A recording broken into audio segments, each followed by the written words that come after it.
from Animal Oasis of the Rockies Veterinary Hospital, and today I want to help you better understand what happens to a dog during anesthesia.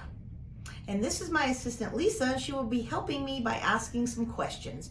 I hope we're able to help you understand the role of anesthesia in treating your dog. Dr. Huber, when would my dog need anesthesia?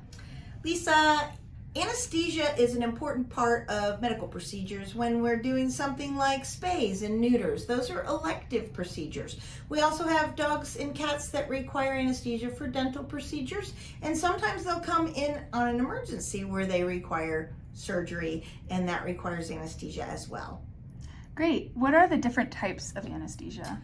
So when we're talking about anesthesia, we start with pre-anesthesia, which is basically giving the dog some medication to help him sleepy. Becomes very sleepy, and then once he's sleepy, we induce him with an induction protocol, usually in the form of something called propofol. After that, he is connected to a tube, and then the dog will breathe anesthetic inhalation medications, and then there's also sedation that goes along with anesthesia.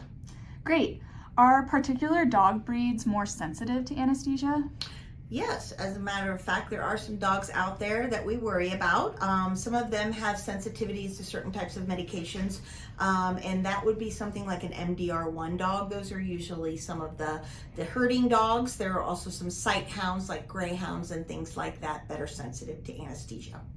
Okay, what do I need to know before my dog goes for an anesthetic procedure? So we want to make sure they're healthy, so we usually do a pre-anesthetic exam. We will do some blood work prior to the procedure as well to make sure that their liver and kidney function and all of that looks good.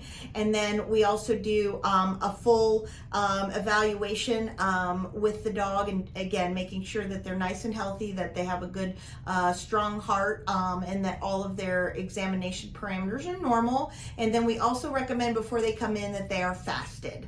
Usually just food. They're usually allowed to have some water before the procedure. Okay.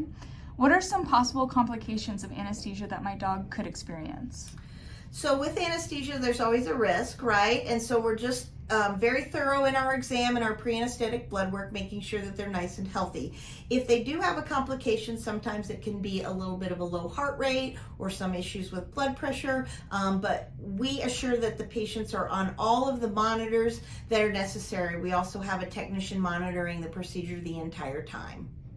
Great. What monitoring will be done by the veterinarian to ensure my dog is safe while undergoing anesthesia? Sure, Lisa. So we use very high-end monitoring equipment. It includes blood pressure monitoring. It monitors the heart, the electrical signal of the heart, also sort of their carbon dioxide and oxygen saturation levels.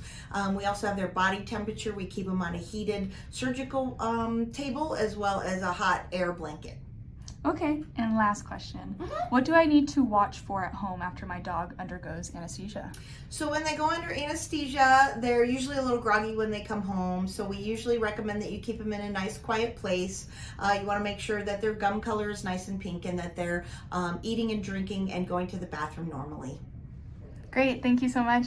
Thank you.